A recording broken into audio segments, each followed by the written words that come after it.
Hi friends, ఎలా ఉన్నారు? Welcome to Telugu civil blogs. మరి ఈరోజు మన టాపిక్ ఏంటంటే సెప్టిక్ ట్యాంక్స్ అనేది అసలు ఎలా ప్లాస్టింగ్ చేసుకోవాలి, అసలు ఎటువంటి సమయంలో ప్లాస్టింగ్ చేసుకుంటే అది ప్రాపర్గా వర్క్ అవుతుంది, లీకేజ్ రాకుండా ఎటువంటి జాగ్రత్తలు తీసుకోవాలి అన్న అంశంతో ఈరోజు అయితే మనం వీడియో అయితే చేస్తున్నాం అనమాట. వీడియో లాస్ట్ వరకు చూడండి, మీకు అర్థమవుతుంది.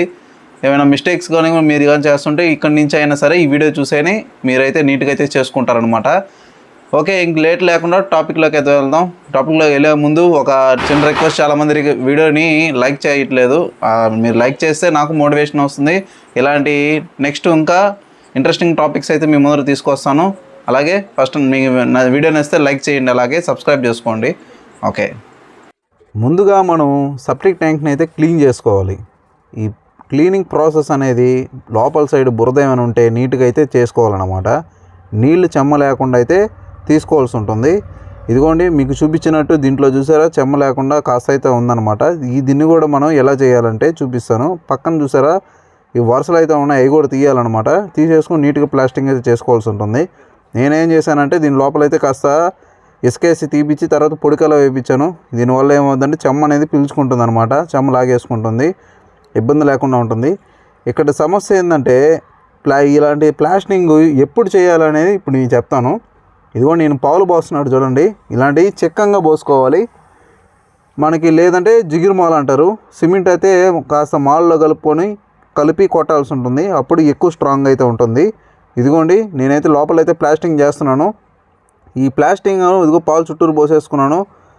ఇది ఎప్పుడు చేయాలంటే ఇంటి బేస్ మట్టం ఎప్పుడైతే కడతారో లోపల మట్టి పోసి షింక్ చేయక ముందు ఇలాంటి ప్లాస్టింగ్ అయితే చేయాల్సి ఉంటుంది. చాలామంది తెలియక లోపల మట్టి పోసి షింక్ చేసేస్తారు, ఆ చెమ్మ అనేది దీంట్లోకి అయితే వస్తుంటుంది.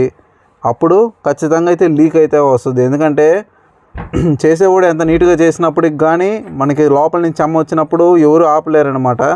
దాని ద్వారా లూజ్గా అయితే ఉంటుంది అనమాట. అది ఆ లూజ్గా ఉన్న దానివల్ల మనకి చెమ్మ అయితే వస్తుంటుంది, దాని ద్వారా లీకేజ్ కూడా వస్తుంటుంది. ఇదో ఇలాగైతే పడిపోతుంది అనమాట. ఇది మార్నింగ్ నుంచి అయితే నేను దీన్ని కష్టపడి చేస్తానే ఉన్నాను, అయినా పడిపోతుంది. దాని తోడు లోపల అయితే అసలుకి గాలి ఆడట్లేదు, అసలుకి మామూలుగా లేదు. ఎట్లనయం ఎండ అయితే ఈరోజు తక్కువగా ఉంది అసలుకి.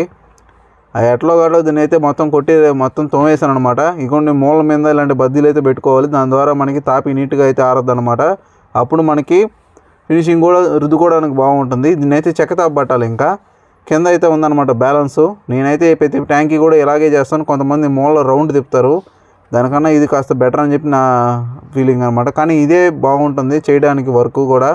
ఇదో కింద కూడా రఫ్గా అయితే లాగేసాను. సైడ్ను ముందు మనం చెక్కతాపు అయితే పెట్టేసుకున్నాను అనమాట.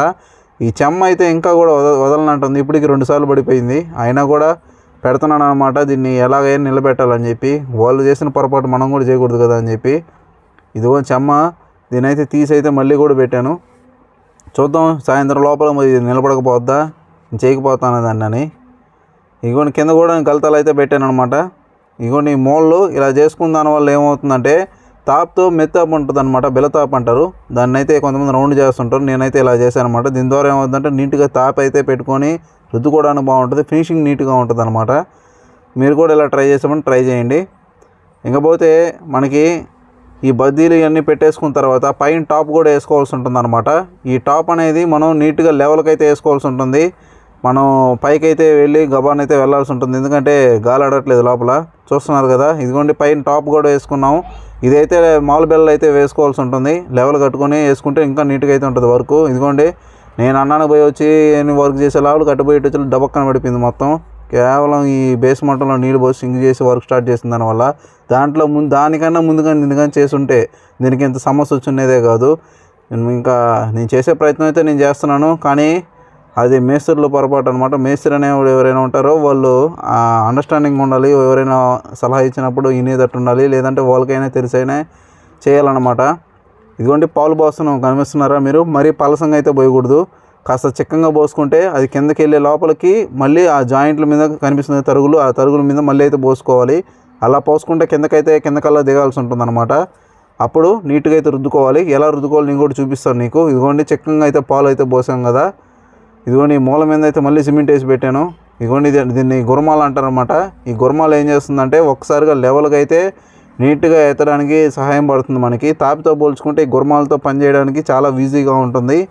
అలాగే మనకి చూపిస్తాను నీకు ఇప్పుడు ఎలా ఎత్తాలి, గురమాలు ఎలా వాడాలి అనేది కూడా. ఇదిగోండి ఇలాగా కింద ముందు టచాపులు పెట్టేసుకోవాలి. కింద నుంచి పై దాకా గట్టిగా అదిమి పైకి అయితే ఎత్తాల్సి ఉంటుంది. దాంట్లో టెక్నిక్ ఉంటుంది అనమాట. గట్టిగా అదిమి కానీ కింద బ్లేడ్ ఆనించామనుకో మొత్తం అయితే చేతికి వచ్చేస్తుంది అనమాట. ఇప్పుడు నేను చెప్పేది ఏంటంటే సమానంగా అయితే వస్తుంది. ఇలా సమానంగా ఎత్తాలన్నమాట. ఏమైనా తరుగులు కిందకు వచ్చిన దాన్ని కింద నుంచి మళ్ళీ సమానంగా అయితే పైకి ఎత్తాల్సి ఉంటుంది. ఇలాగ మొత్తం ఎత్తిన తర్వాత ఆరనియాలన్నమాట.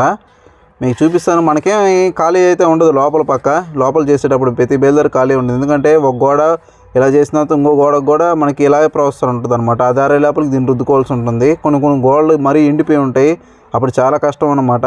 అలాంటప్పుడు కాస్త పలసంగా పాలు కలుపుకొని పోసుకోవాల్సి ఉంటుంది. మీడియంగా ఉన్నప్పుడు మాత్రం ఇలా చెక్కంగా పోసుకోవాలి. ఎండిపోయినప్పుడు చెక్కంగా పోసామనుకో పెట్లు మొత్తం ఊడైతే వస్తుంది అనమాట. దీన్ని చేసే దాంట్లో కూడా టెక్నిక్ ఉంటుంది. ఎందుకంటే చెమ్మ మితంగా ఉన్నప్పుడు మాత్రం పాలు పోసుకొని రుద్దుకోవాల్సి ఉంటుంది. ఇదిగోండి ఇప్పటికి లెక్కేసుకోండి 4వసారి ఇది, ఇంకా 5వసారి కూడా పెట్టాను దీన్ని. ఇదిగోండి మొత్తం ఇలా గురమాలతో ఎత్తేసిన తర్వాత ఇలా చలపలుగా అయితే ఉంటుంది అనమాట. దీన్ని ఏం చేయాలంటే నేను చూపిస్తాను ఇప్పుడు. ముందుగా మనకి తాపి తీసుకోవాలి, బాగా అరుగుని తాపి తీసుకోవాలి, బాగా అరుగు ఉండాలన్నమాట తాపి. ఇదిగోండి ఇలా రుద్దాలన్నమాట. బాగా కనిపిస్తుంది నీకు. ఇందాకడికి ఇప్పటికి కొంతసేపు చూడండి, మీకే అర్థమవుతుంది. తరుగులు లేకుండా నేను ఎలా రుద్దానో మీరే గమనించండి. చూసారా ఫినిషింగు ఎలా వచ్చిందో? చిన్న హోల్స్ ఇలాంటివి ఉండకూడదు అనమాట. తాపితో రుద్దితే మొత్తం కలిసిపోవాలి. ఇది కాస్త ఆరుదల్లో ఉండాలి. మరీ ఎక్కువ చెమ్మ మీద రుద్దితే బుడ్డలుగా జారద్దు అనమాట. దాని ద్వారా లీకేజ్ వస్తుంది. అది గుర్తుపెట్టుకోండి మీరు. ఇలాగైతే రుద్దాల్సి ఉంటుంది అనమాట. నీట్గా రుద్దిన దానివల్ల మనకి నీట్గా ఫినిషింగ్ అయితే వస్తుంది. ఎంత రుద్దుకుంటే అంత బాగుంటుంది అనమాట. ఈ విషయాన్ని మీరు గుర్తుపెట్టుకోవాలి. కానీ కొంతమందికి ఒప్పుకుంటూ కొంతమంది బ్రష్లు అయితే వేసేస్తుంటారు. బ్రష్లు అయితే వేయకూడదు, ఎందుకంటే పెరుక్కు వచ్చేస్తుంది మొత్తం. బ్రష్ వేయాలనుకుంటే ఎక్కువ నిమ్ము ఉన్నప్పుడు కాస్త సిమెంట్లో ముంచుకొని కొట్టేస్తే సరిపోతుంది, కవర్ అవుతుంది. ఇదిగో ఇట్లా మొత్తం ఫైనల్గా అయితే మొత్తం ఇలా అయితే క్లియర్ చేసుకుని, ఇది లాస్ట్ ట్యాంక్ అనమాట. ఫస్ట్ రెండిట్లో సరుకు ఉంటుంది, దీంట్లో అయితే లాస్ట్ దాంట్లో ఓన్లీ వాటర్ వచ్చి పడతాయి అనమాట. ఇదిగోండి ఇంకోసారి కూడా పెట్టాను, 5 సార్లు దాన్ని పెట్టాను అనమాట. కింద అయితే చెమ్మగా ఉంది. నేనైతే అది అట్టముక్కను ఎలాగైతే తీయాలని నేను ఫిక్స్ అయ్యాను అనమాట. దానికి రకరకాల ప్రయత్నాలు అయితే చేస్తూ ఉన్నాను. ఇదిగోండి అవతల వాళ్ళు నేను చెప్పినట్టు చేయలేదు, వాళ్ళు రౌండ్ అయితే చేశారు. ఎలా చేసుకునే ఇబ్బంది లేదు, కానీ రౌండ్లో వాళ్ళు ఏంటంటే బ్రష్ ఆడిచ్చేస్తారు. నేను పని నేర్చుకున్నప్పుడు బ్రష్లు అయితే వాడినీరు మేము చేసే పనుల దగ్గర. మ్యాక్సిమం తాపులతో రుద్దాలని ఒప్పుకోరు వాళ్ళు. అందుకని నాకు ఇలా బద్దలు పెట్టి సైడ్లు చేయడం అలవాటు అయింది. అందుకని నేను అలాగే చేశాను. ఇదిగోండి లోపల అట్టముక్క కూడా తీసేసాను, ఎందుకంటే నాకు లోపల అట్టముక్క ఉంది నాకు నచ్చదు. కొంతమంది ఏంటంటే అట్టే వదిలేస్తారు, దాని ద్వారా పక్క రోజు తీయలేక అట్లాగే వదిలేస్తారు అనమాట. లాస్ట్ మూమెంట్ దాకా అలాగే ఉంటుంది. ఇదిగోండి లోపల తీసిన దానివల్ల చెమ్మ అయితే అదే మరక అయితే ఏర్పడింది అనమాట. పైనుంచి నీళ్లు కాస్త పాలు పోసి సిమెంట్ జల్లి నేనైతే బ్రష్ అయితే నీట్గా అయితే అద్దేశాను. ఇంకో టెక్నిక్ చూపిస్తాను మీకు. ఇదిగోండి ఇలాంటి గోతంలో సిమెంట్ వేసుకొని, ఇందా చూపించిన భారతీయ సిమెంట్ కాదు, ఇలాంటి కేసీపీ సిమెంట్లో ఏదైనా ఇలాంటి గోతాల్లో బాగా దాన్ని పైకి కిందకి ఆడిచ్చామనుకోండి, ఇలా దుమ్ములు వేస్తుంది లోపల. ఇలా దుమ్ములు వేసినప్పుడు సైడ్లో ఏమైనా బ్లాక్స్ ఉన్నప్పుడు సన్న బొక్కలు ఉన్నప్పుడు దాంట్లో అయితే కవర్ అయిపోద్ది. ఫినిషింగ్ కూడా నీట్గా అయితే వస్తుంది. ఇదిగోండి మీరు గమనిస్తున్నారా? దీన్ని నేను చెప్పినట్టు చేసి చూడండి, నార్మల్గా చేసి చూడండి, దీనికి ఫినిషింగ్ నీకు అర్థమవుతుంది, పక్క రోజు మీకు అర్థమవుతుంది అనమాట. ఇంకపోతే నీళ్ళు పట్టుకొని మనం ఎలాంటి జాగ్రత్తలు చేసుకుంటే, నీళ్లు పూర్తిగా అయితే పట్టకూడదు, కనీసం ఒక 4-5 రోజులు పట్టాలి. అప్పుడు దాకా తడుపుకుంటున్నాలి, తర్వాత సగం మెయింటైన్ చేయాలి, ఆ తర్వాత ఫుల్గా అయితే పట్టుకోవాల్సి ఉంటుంది. ఒకటేసారి అయితే పట్టకూడదు. అప్పుడు దాకా 3 పూటలు బాగా తడుపుకుంటున్నాలి. ఎండాకాలం అయితే మరీ ఒక 4-5 సార్లు తడుపుకున్నా ఇబ్బంది లేదు, ఏం ప్రమాదం కాదు మనకి. ఇలాగైతే చేసుకోవాల్సి ఉంటుంది. ఓకే ఫ్రెండ్స్, చూసారు కదా, మనం వాటర్ ట్యాంక్ కానీ సెప్టిక్ ట్యాంక్ కానీ ఇలా సంపులు కానీ ఇలాగే కట్టుకోవాలన్నమాట, ఇలాగే చేసుకోవాలి. ఓకే ఫ్రెండ్స్, వీడియో నచ్చితే లైక్ చేయండి, అలాగే మీ ఫ్రెండ్స్ అండ్ ఫ్యామిలీకి షేర్ చేయండి. ఇంకేంటో లేటెస్ట్ వీడియోస్ మీకు కావాలనుకుంటే కామెంట్ చేయండి. ఇంకా కూడా లీక్ అయితే నాకు కామెంట్ చేయండి, దాని గురించి చెప్తాను ఈసారి.